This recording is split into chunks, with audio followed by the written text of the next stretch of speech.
Ever since I was a wee tiny lad, I've always been completely fascinated by the idea of virtual reality. Something that you could strap to your head that allowed you to be transported to a different world for hours on end was such a thrilling idea to me, and for the longest time I remember wanting to get a virtual reality headset. Fast forward about 5 or 6 years into the spring of 2019, where my brain exploded when I got a top-of-the-line VR headset, the HTC Vive, as well as a copy of Beat Saber on Steam. Now a year later and one new headset later, how does VR hold up for me in this new quarantined age? Well, if only there was some way to find out. You know what, let me call Tensel and see if he has any ideas.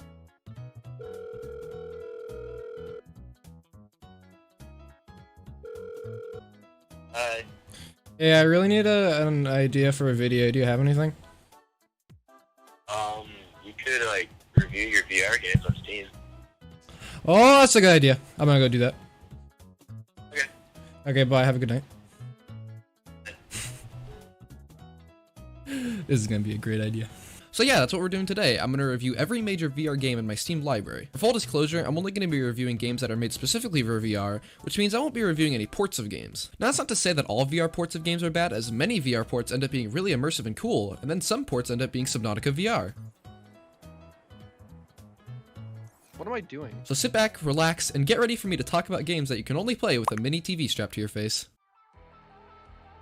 If you've never played a VR game before, Beat Saber is a great place to start in my opinion. I mean, there's a reason it's the most popular single-player VR game on Steam. The game is super simple, C-box, swing it box, easy enough. However, on one hand you have stuff like this, but as you progress you start to encounter things like this.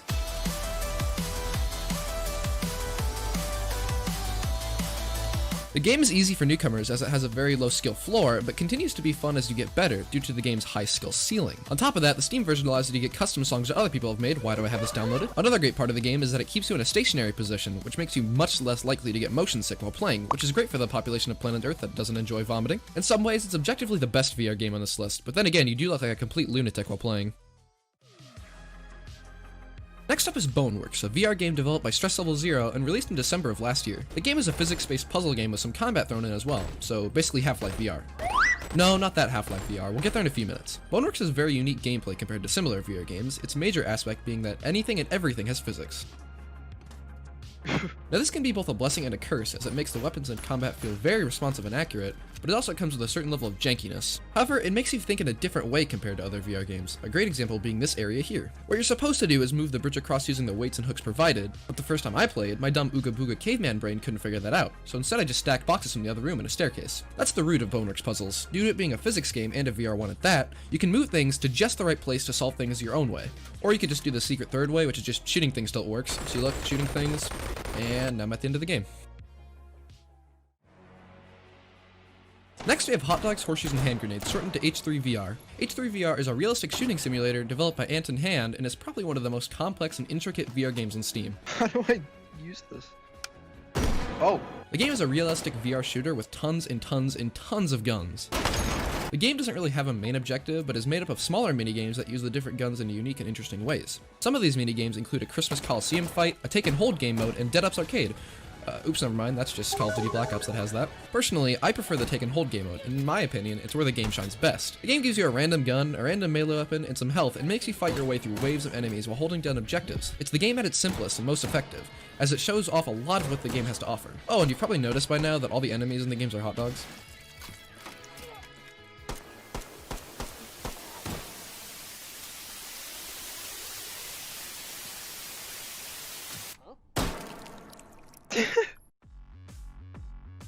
Okay, so I know that there'll be comments about how this is technically a port, but the VR version of Superhot is different enough from the flat version that I'm gonna give it its own entry. Oh yeah, and also I just wanted to talk about the game. Alright? Cool. If you played Superhot back in 2016 when the original first came out and you owned a VR headset, you probably had a moment like this. Man, this game was really good, but I feel like the game would be absolutely amazing in VR. Oh. Oh! Oh! So yeah, the original came out in early 2016 to very positive scores before making the jump to VR. Honestly, I think that the game works so much better this way. Actually being able to move your hands and head to control time is such an interesting concept that is pulled off geniusly in VR. If you've never played the game, the concept is simple. Time only moves when you do. If you move your hand, the enemy will move. If you turn your head, a helicopter will crash into you. The game isn't long, only being about 2 hours, but for the time you are playing, it's very enjoyable. If you have $25 laying around somewhere, then I'd say go for it. It's either you buy that or you buy 2 Quarter Pounders from McDonald's and How to Raise a Wolf Girl on Steam.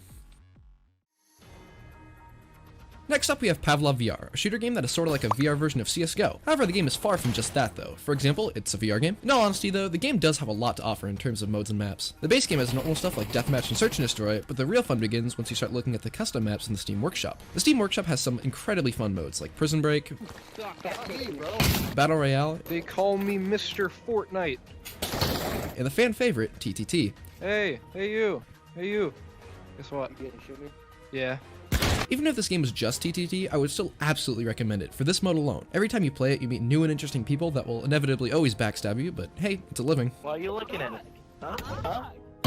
The game also includes a wide plethora of guns. It's not nearly as many as H3 VR, but it still includes enough for the average American to be held over for a few hours. Overall, the game is a fun VR shooter that mixes both elements of competitive and casual shooters into one VR bundle, but it does have one major flaw. The enemies aren't hot dogs, are you kidding me? Have you ever heard of zombies? Well, if I got a business proposal for you. Imagine zombies, but if they were real and could actually grab you. Yeah, honestly, I don't really see the benefits to this. The Walking Dead Saints and Sinners, a VR Walking Dead game that continues the trend of The Walking Dead actually managing to make good video games. The game follows you, the protagonist, as you wander throughout the ruins of the New Orleans Bayou fighting zombies and other survivors. While this game might not be the best game on the list, it does have one great thing going for it: immersion. Hey.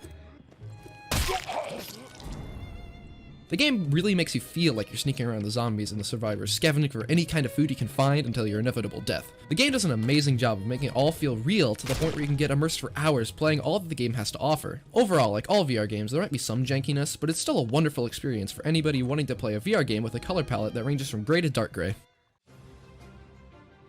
Have you ever been mad before?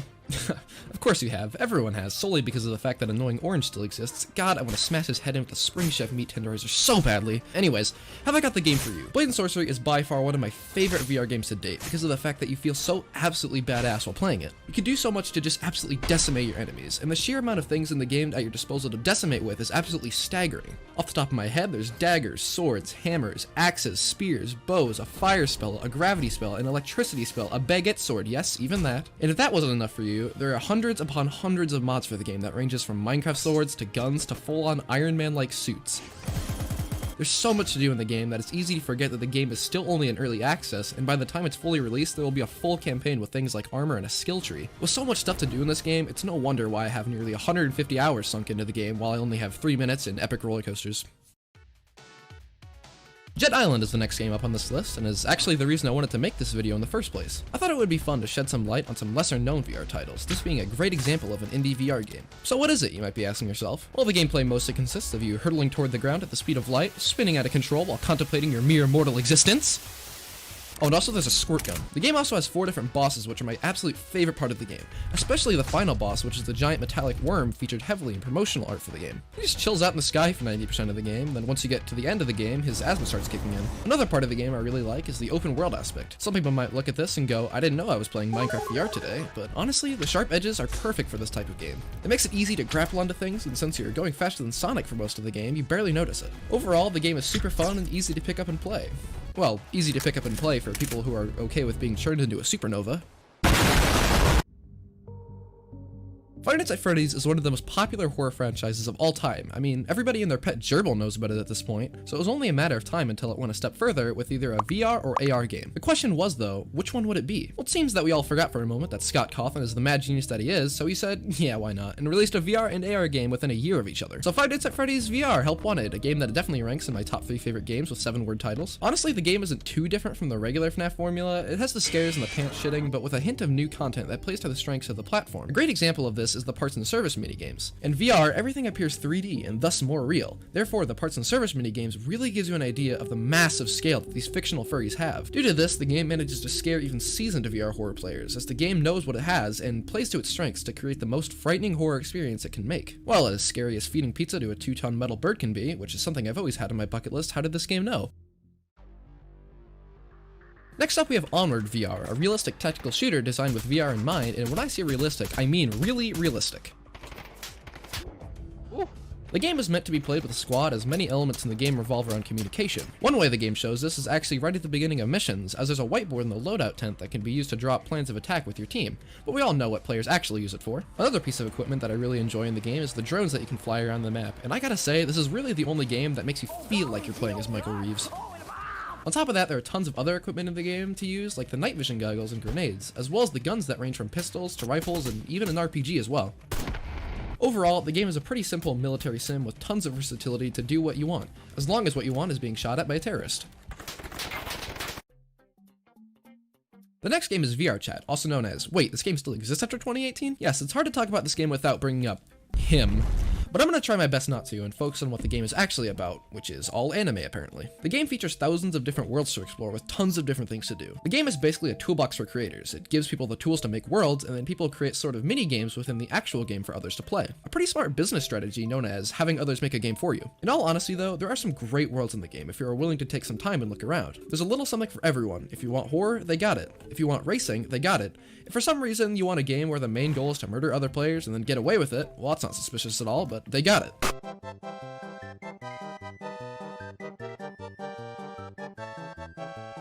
The game is a very fun game to hop on every once in a while and play, especially since you can select from a wide range of avatars to play as, including Buff Roblox Man, Thanos but the Fortnite version, and the funny Lego Skeleton Man. The final game on here is, in my opinion, the best VR game currently out right now, and it's no surprise why that is. A game that people have been asking for literally 13 years, there's no way people are gonna play it. Well, spoiler alert, they loved it. To the game's credit, it is an incredibly good game, even compared to other non-VR hits, so the fact that they released it for a platform that didn't have an overabundance of good games at the time was an incredibly smart move on Valve's part. How was the actual gameplay, you might be asking yourself? Have you been paying any attention? I already said it's good. In the game, you play as Alex Vance, a supporting character in Half-Life 2 that was many people's favorite character in that game, considering the alternative character was. You fight your way through the Combine in an effort to get to a mysterious vault hiding something mysterious. The gameplay feels great, with a good mixture of immersive realism and floaty physics. One of my favorite parts of the game is the gravity gloves you get near the beginning of the game. It really shows Valve's creativity as a game development studio. They can take something that's mundane and boring in other games and make it into a fun and interesting mechanic. Couple that with the fluid gunplay and an incredibly interesting story, this game will definitely be a game that people will look back on and say, hey, remember when everyone was super pissed when they found out this game was VR only? So that's about it. I reviewed every VR title in my Steam library, but now the question still stands. Do I still enjoy VR even a year after I got my headset? Well, the answer to that is... I mean, yeah, pretty much. In all honesty, VR at this point in time is just like any other console. It's something that you can buy and play games on and have fun. Although it is different from traditional consoles like the PlayStations and Xboxes, it's still just a console at heart. Obviously, I would totally recommend VR if you have the resources and are interested. Heck, I'd recommend it even if you aren't interested. Even though it is still just a game console, it's doing something completely different than what anyone else is trying to do, and I feel like in the next few years, VR gaming is going to gain a huge following. So it was very fun to review all these games and see where VR is now, and to just sort of check out on how everything is evolving. I had a ton of fun making this video, and I hope you all had a ton of fun watching, so if you did, make sure to like, comment, subscribe, because it's really the only way I know that you guys enjoy what I create. So with all that being said, thanks for watching.